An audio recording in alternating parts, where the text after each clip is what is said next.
Bon, en fait, cette montre, vous l'aviez depuis combien de temps? Je l'avais à peu près depuis 1 an, plus ou moins. Voilà, je l'avais depuis 1 an. Et du coup, voilà, comme ça. Vous faites quoi dans la vie, Sébastien? Moi, je suis responsable en menuiserie dans l'événementiel. D'accord, donc je sais que vous avez économisé beaucoup d'argent pour. J'ai fait pas mal de déplacements. C'était un rêve de gosse. Voilà, tout à fait. C'était un de vos rêves et vous êtes dit, voilà, vous êtes fan de montres et on le comprend et vous vous êtes dit, je vais me faire mon kiff. Tout à fait. Je vais m'acheter cette montre. Tout à fait. Vous pouvez nous dire à peu près combien elle valait cette montre ou pas? À peu près 12 000 euros. C'est ça. Bon, c'est une très belle montre et voilà, on a le droit d'avoir des rêves et vous avez travaillé pour ça, vous avez mis de côté. Et vous vouliez payer votre mariage avec cette montre en fait. Exactement. Donc en fait, au moment que je l'ai acheté, je me suis dit dans ma tête, en fait, c'est comme un placement à la banque. C'est ça. Si vous voulez, en fait, clairement, c'est comme un placement à la banque. Mais vous avez raison. Et du coup, en fait, ça a été clairement... bon, bien entendu, tout augmente, donc le mariage coûte relativement de l'argent. Voilà. Du coup, en fait, j'ai décidé de la vendre relativement à contre-cœur, parce que c'est un modèle qui était... que je voulais depuis des années, parce qu'en plus, j'ai réussi à avoir l'année de 1995, donc mon année de naissance. Ouais. Donc oui, c'était... voilà. Alors, vous décidez donc de poster une annonce sur Le Bon Coin. Écoutez bien cette histoire. Incroyable. Vous avez l'habitude de vendre des choses sur ce site Enfin, comme un peu tout le monde, quoi. Enfin, vous la mettez à combien, la montre? Je la mets à 12 000 euros. 12 000 euros. Oui. Vous aviez plusieurs contacts tout de suite? Oui, bien sûr, oui. Oui. Donc là, un homme vous envoie un message et échange son numéro de téléphone avec vous. Exactement. Vous vous êtes appelé? Oui, oui, il m'a demandé mon téléphone, il m'a appelé. C'est ce que j'ai dit, en fait, le courant au téléphone est très bien passé, en fait. Il y a eu vraiment... c'était un coup de fil, on va dire, standard, quoi. Il y avait vraiment... Quand il vous demandait des informations sur la montre, bien entendu, mes disponibilités, tout ça. Il avait l'air calé en montre?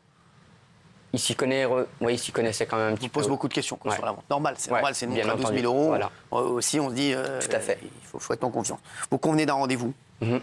Donc vous voyez où? C'est vous qui donnez le rendez-vous, c'est lui? En fait, dans un premier temps, il me dit qu'il veut venir chez moi. D'accord. Enfin, moi, de base, je voulais faire la vente chez moi. Et du coup, il me dit qu'au final, il est obligé d'annuler parce qu'il n'a pas trop le temps, il est un peu pris au travail, tout ça. Donc, de ce fait, on décale le rendez-vous, en fait, au dimanche. Et moi, j'ai dit au final que ça m'arrangeait, car en fait, le dimanche, c'était le baptême de mon neveu. D'accord. Donc, on a fait, entre guillemets, la vente, parce qu'au final, il n'y a pas eu de vente, mais la vente, en fait, quasi devant la salle, à 20 mètres de la salle. Donc, la salle est en contrebas et la mairie est un petit peu plus haut, si vous voulez. Alors, vous lui demandez même une photocopie de sa carte d'identité? Exactement. Et du coup, il ne me l'envoie pas. Donc, il me dit, pour des soucis de sécurité, je préfère qu'on remplisse tous les papiers en main propre.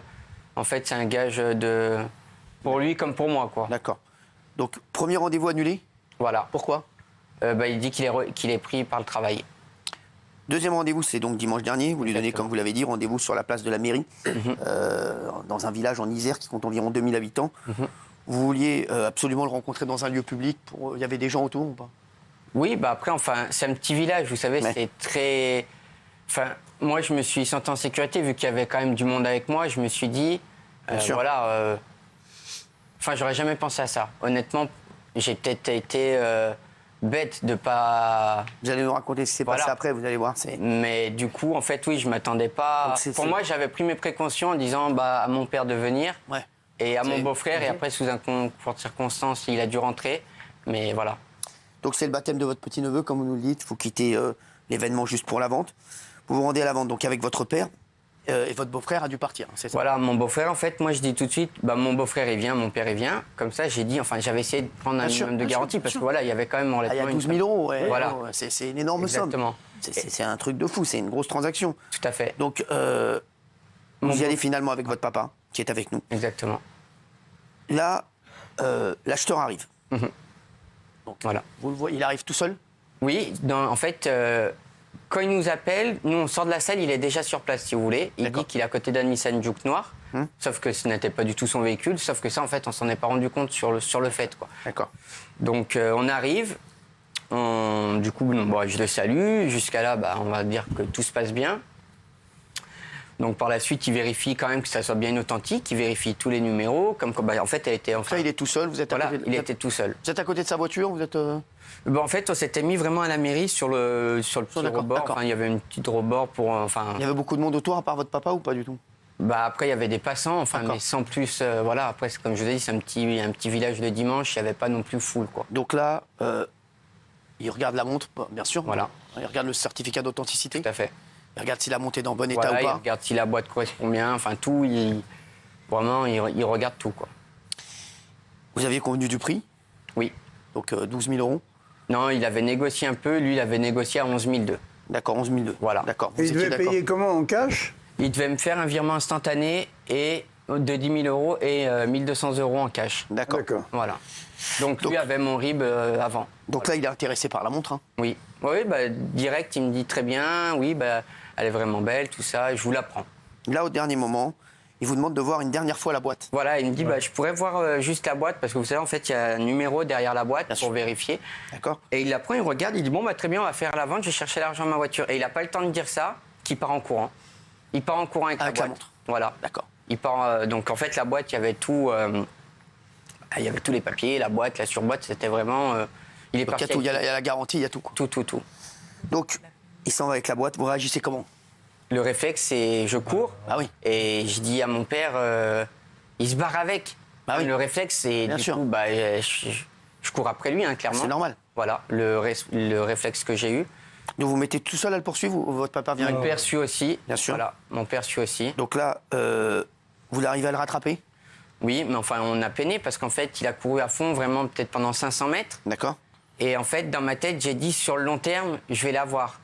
J'ai dit, en fait, j'essaie de m'économiser. Et quand je voyais qu'il commençait à faiblir un peu, là, j'ai tout donné. Et là, vous arrivez à l'attraper par la capuche? Je l'attrape par la capuche, il se retourne, il me met un coup de poing. Donc, le réflexe, je le pousse par terre. D'accord.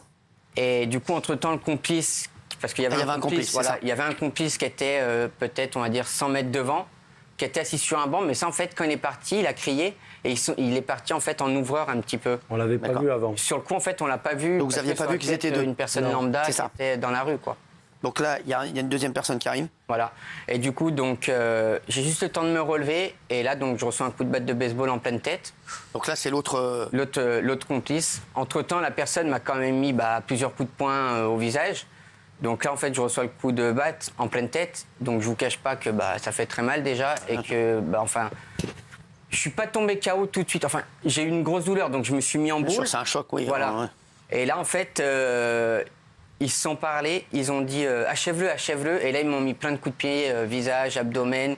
Donc, j'ai une entorse du genou également, de plusieurs contusions. Je vois que vous êtes bien amoché. Alors Voilà. là, votre papa, vous assistez à la scène? Non. Ah ouais. Parce que vu que ça montait, au bout d'un moment, le cœur, il a dit arrête-toi parce que tu vas péter. Ah ouais. Donc j'ai avancé en marchant. Et puis. De ce fait, tu as appelé la police déjà. Ouais, j'ai appelé la police entre-temps. Et puis ça faisait un angle. Je ne les voyais plus. Et quand j'ai passé l'angle, je l'ai vu par terre et l'autre qui lui tapait dessus, j'ai gueulé et ils sont partis. Donc oui, clairement, il m'a sauvé la vie parce que je pense que encore quelques coups et franchement, ça aurait pu être encore pire, quoi. Double fracture du nez, traumatisme crânien, entorse du genou. On est quasiment une semaine après votre agression. Est-ce que vous avez l'identité des voleurs? Pour l'instant, non. J'étais ce matin à la gendarmerie pour effectuer le portrait robot, qu'on est arrivé quand même relativement à bien faire, même si c'est des images que j'ai plus trop envie de voir clairement dans ma tête. C'était quoi? C'était des jeunes? Voilà, des types un peu de racailles, quoi. C'est ce que j'ai dit, concrètement. Voilà, c'était un peu type nord-africain, clairement. Un peu type, type, on va dire des types quartiers un petit peu. Alors quartier, il y a de tout dans les quartiers. Oui, voilà. non, mais enfin, voilà ce que je vais vous dire. Voilà. Un peu comme moi, quoi. Ouais. Non, mais c'est ça. Oui, c'est vrai, un peu comme moi, c'est ça? Ouais.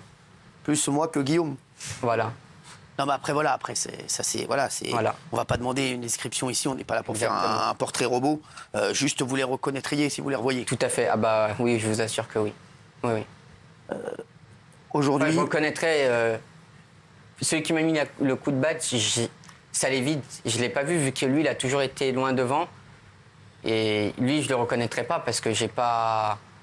Enfin, j'ai des petites images, mais vous voyez, c'est flou vraiment. Il n'y a pas de caméra de surveillance Dans le coin, rien. Bah, il y a un Vival. Enfin, il y a l'enquête qui est en cours. Après, je sais pas. J'ai confiance en la gendarmerie qui vont faire le nécessaire, mais normalement, il y a une caméra. Vous aviez une assurance sur la montre? Oui. Enfin, j'avais une assurance, comment on dit, civile. Enfin, pour la montre, pour l'instant, c'est mort. Hein. Parce qu'en fait, si l'assurance va marcher si on me la vole en cambriolage à la maison. Mais en fait, dans la rue, non, en fait, j'ai l'assurance pour les dommages qu'on m'a causés. Mais enfin, la montre, c'est tout perdu, quoi. Votre papa est là avec nous aujourd'hui.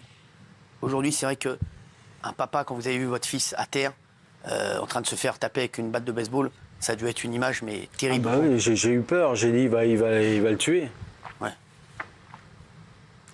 C'est quoi? C'est un traumatisme?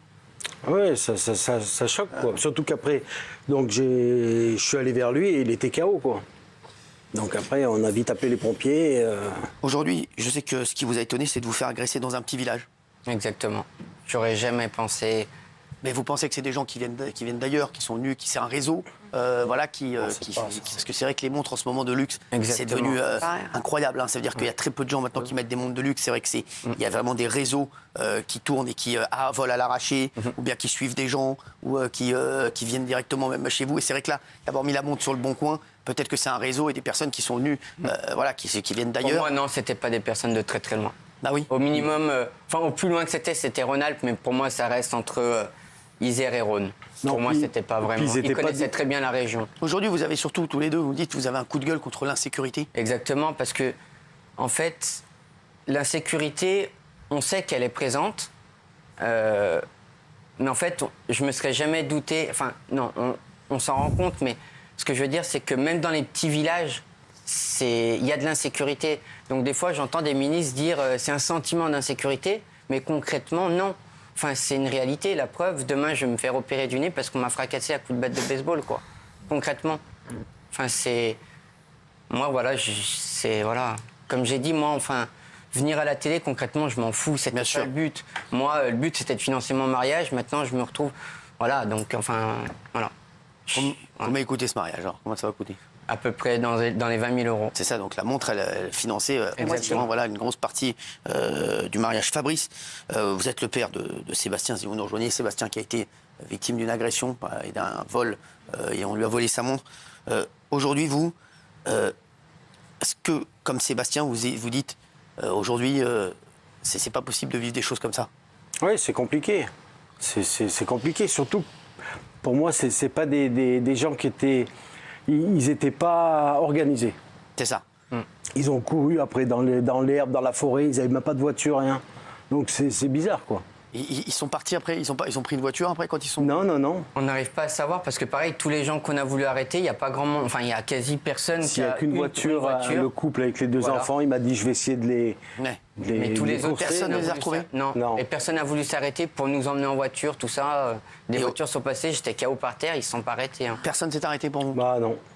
Personne ne vous est venu en aide? Il y avait des gens qui étaient autour qui voyaient la scène? Non. En fait, moi, déjà, pareil, quand je cours après la personne, le réflexe que j'ai eu, c'était de sonner à des interphones pour essayer de faire le plus de bruit possible. Et en fait, il n'y a personne qui est sorti, il n'y a personne...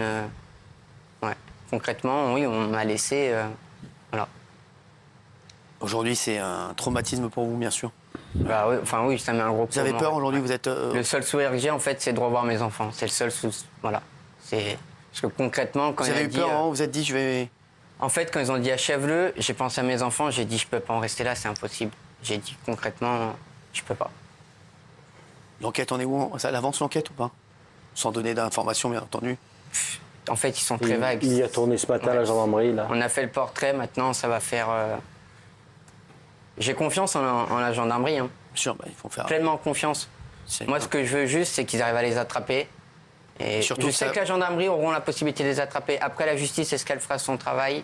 Ça sera différent. Mais en tout cas, moi, je fais mon maximum. J'ai donné le maximum d'informations à la gendarmerie et je pense qu'ils sont compétents pour arriver à les retrouver. Alors, le vol est puni de 5 ans d'emprisonnement et de 75 000 euros d'amende. Mais là, c'est en bande organisée, normalement, puisqu'ils étaient deux, donc, ou peut-être plus. Il y a eu des violences ayant entraîné une incapacité totale de travail. Donc, Gilles, c'est... Là, ils peuvent risquer très gros. Alors, j'ai eu un policier qui s'occupe de ça. Ils sont à deux. c'est de plus en plus violent. Donc quand vous dites « j'ai entendu achève-le », effectivement, les policiers me disent ils sont prêts à mutiler gravement, voire plus, Et à même, tuer pour ça. Au Absolument. départ, voilà.